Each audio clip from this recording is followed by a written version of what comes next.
हमारे प्रधानमंत्री यदि 80 करोड़ गरीबों को फ्री का खाना दे रहे हैं, फ्री फंड का खाना दे रहे हैं, तो क्या हम बधाई के पात्र नहीं है? क्या हमको प्रधानमंत्री जी को बधाई नहीं देना चाहिए? निशिकांत जी गेहूं के बारे में बहुत अच्छा बोले थे, मुझे अच्छा लगा उनका सुन के। वो कह रहे थे कि इस देश के हर गरीब को हम खाना दे रहे हैं, अच्छी बात है।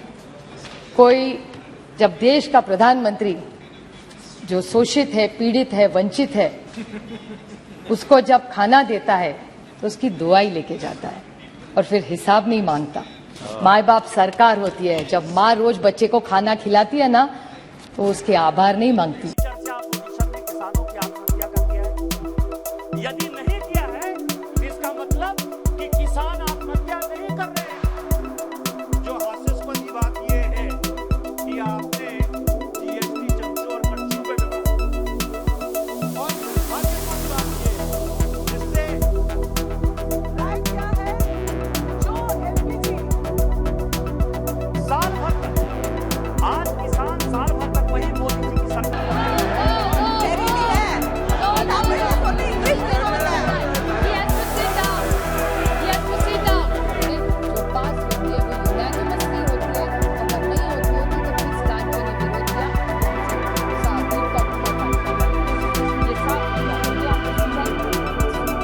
पूरी दुनिया, आप अमेरिका को देख लीजिए, यूरोप को देख लीजिए, आसपास पड़ोसी को देख लीजिए, श्रीलंका के हालात को देख लीजिए, बांग्लादेश को देख लीजिए, भूटान को देख लीजिए, पाकिस्तान को देख लीजिए, सिंगापुर जैसे कंट्री को देख लीजिए, दुबई को देख लीजिए।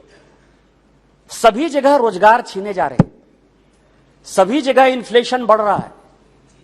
चाइना में तो जो उड़ती उड़ती खबरें आ रही हैं कि वहां जो है बैंकों के सामने टैंक लगे हुए, और उस हालात में यदि हमारे यहां गरीब जो है दो पेट का उसको खाना भरपेट मिल रहा है, तो क्या हम लोगों को माननीय प्रधानमंत्री जी को धन्यवाद नहीं देना चाहिए? 2 वक्त की जो रोटी उनको मिल रही है, नहीं देना चाहिए?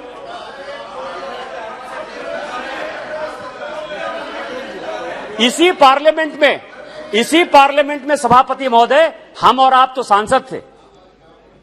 प्रत्येक सेशन में हम लोग किसानों की आत्महत्या का मुद्दा उठाते थे कि नहीं उठाते थे? आज पिछले 8 साल में एक भी चर्चा अपोजिशन ने किसानों की आत्महत्या का किया है? यदि नहीं किया है तो इसका मतलब कि किसान आत्महत्या नहीं कर रहे हैं। हमने किसानों को इतनी ताकत दी है कि आज किसान लड़ाई कर रहा है। और किसान की क्या स्थिति है कि किसान जो है साल भर तक, आज किसान साल भर तक, वही मोदी जी की सरकार थी, वही पैसा था, इस तरह से हमने किसानों को मजबूत किया कि साल भर तक वो आंदोलन करता रहा, लेकिन कोई किसी किसान ने आत्महत्या नहीं की। हमने उसको इतनी ताकत दी कि वो सरकार के खिलाफ भी 2-2 हाथ करने को तैयार है। आपके यहां तो वो भीख मांग रहा था, आप तो उसको रोटी तक नहीं दे पा रहे थे, आप कर्जा नहीं लौटवा पा रहे थे, और यही कारण है कि किसान आत्महत्या कर रहे थे। क्या उसके लिए हम लोगों को धन्यवाद नहीं देना चाहिए? अब आप इन्फ्लेशन पे आ जाइए, महंगाई पे। पिछले 14 महीने से डबल डिजिट महंगाई दर है इस देश में, पिछले 30 साल में सबसे ज्यादा। अप्रैल 2022 में ये 15.8% था, जुलाई में थोड़ा कम हुआ है, और कंज्यूमर फूड प्राइस इंडेक्स जो है वो बिल्कुल आसमान छू रहा है। और इसके ऊपर आपने जो रोजमर्रा की चीजें हैं उसके ऊपर जीएसटी बढ़ा दिया, आटे के ऊपर, पनीर के ऊपर, दही के ऊपर, शाही के ऊपर, पेंसिल के ऊपर, शार्पनर के ऊपर। आपने तो बच्चों को भी नहीं छोड़ा। और जो हास्यास्पद ये बात यह है कि आपने जीएसटी चमचों और कड़छियों पे भी बढ़ा दिया। और दुर्भाग्यपूर्ण बात यह है, जिससे मेरे मन को आहत हुआ, कि जो शमशान घाट है, शमशान घाट के निर्माण के ऊपर भी आपको 18% जीएसटी लगाने की जरूरत पड़ गई। किस तरह का मुल्क बना रहे हैं हम? क्या लोगों को बिल्कुल हम जमीन पे लेटा देना चाहते हैं? और इसीलिए मैं अंत में यह कहना चाहता हूं सभापति महोदय कि सरकार ने अपना बजट तो ठीक कर लिया होगा, पर 25 करोड़ जो इस देश में गृहस्थियां हैं उनका बजट पूरी तरह से बिगाड़ दिया। जैसे माननीय सुषमा स्वराज जी जब यहां बैठती थी, वो कहा करती थी कभी कि गृहिणी के आंसू बह रहे हैं। आज सही में माननीय सभापति, हर गृहिणी के आंसू बह रहे हैं, इतनी कमर तोड़ महंगाई आपने कर दी है। आप सोचिए, paneer, curd, lassi, jaggery, sugar, natural, puffed rice, मुरमुरा हमारे सारे कलकत्ते के दोस्त कब से बोल रहे हैं उसके बारे में, मूरी के बारे में, rice, wheat, tender coconut, rice flour. और निशिकांत जी गेहूं के बारे में बहुत अच्छा बोले थे, मुझे अच्छा लगा उनका सुन के। वो कह रहे थे कि इस देश के हर गरीब को हम खाना दे रहे हैं, अच्छी बात है। कोई जब देश का प्रधानमंत्री जो शोषित है, पीड़ित है, वंचित है, उसको जब खाना देता है तो उसकी दुआई लेके जाता है और फिर हिसाब नहीं मांगता। माँ बाप सरकार होती है, जब माँ रोज बच्चे को खाना खिलाती है ना तो उसके आभार नहीं मांगती, वो उसका हक है। माँ प्यार से खाना खिलाती है और बच्चा प्यार से वो आशीर्वाद समझ के खाना खाता है, इसको अन्नपूर्णा इस देश में कहते हैं। तो निशिकांत जी कह रहे थे कि आप आभार नहीं मानेंगे क्या? इस देश का ये हाल हुआ है कि इस देश का गरीब आज प्रधानमंत्री जी को बोले आभार है तो मुझे 2 टाइम का आपने खाना दिया है। ये आपकी सोच है? सुषमा जी का पूरा डायलॉग आप भूल गए। तो जीएसटी के बारे में और एक बार इनका जवाब जब आएगा तो कहेंगे जीएसटी काउंसिल ने किया, हर मंत्री स्टेट्स ने किया है। ऑन रिकॉर्ड में कहना चाहता हूं और खट टेबल भी कर सकती हूँ सर कि महाराष्ट्र सरकार, तब हमारी सरकार इन्होंने तोड़ी नहीं थी, अच्छे से चल रही थी। तो जब चल रही थी तो महाराष्ट्र की तब की महाविकास आघाड़ी सरकार ने इन्हें ऑन रिकॉर्ड खत लिखा था कि ये सब मत करिए। तो जीएसटी काउंसिल का हमें मत बताइए कि महाराष्ट्र सरकार ने भी सपोर्ट किया था सभा, और ये कभी वोटिंग लेते हैं क्या?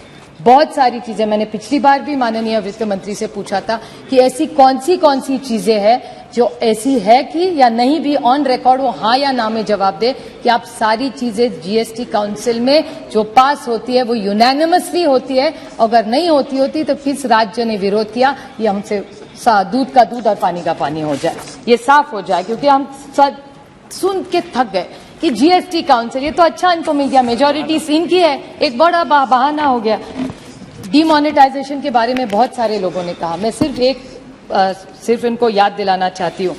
निशिकांत जी ने कहा कि 60 साल में ये पॉलिसी गलत हुई, ठीक है, बहुत सारी हमारे से गलतियां हुई, यही तो इसीलिए यहाँ है, नहीं तो वहां बैठे रहते, शायद हुई भी होगी गलती हमारे से। जो काम करता है सर वो गलती करता ही है, कोई बात नहीं, और गलती तो हो गई। लेकिन आप सोचिए, डिमोनेटाइजेशन की बात हो रही थी, किसी ने, पहले मैं बोलने नहीं वाली थी लेकिन मैं सिर्फ टिप्पणी कर रही हूँ छोटी सी इस पे, बांग्लादेश के बारे में, श्रीलंका के बारे में किसी ने बोला।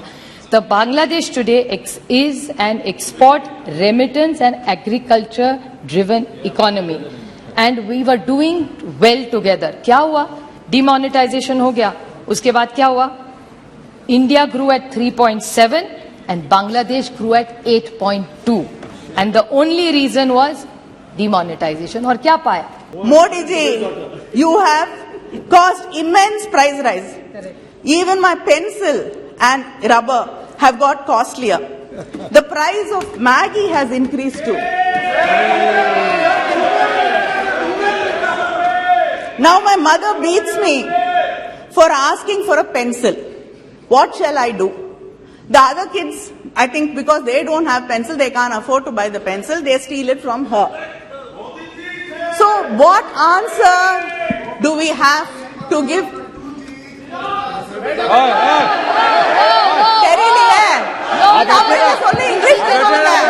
He has to sit down. He has to sit down. We never disturb. No, don't give it.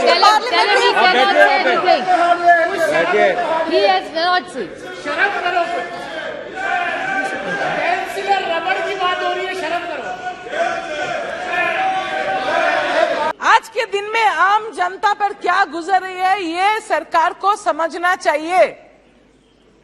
मैं तो सहमत थी, मंत्री महोदय यहाँ है नहीं, जब सत्ते पे नहीं थे तब मंत्री महोदय ने यहाँ, मैं नाम नहीं लेना चाहती हूँ, एलपीजी सिलेंडर लेके बहुत शोर शराबा किया था, की थी।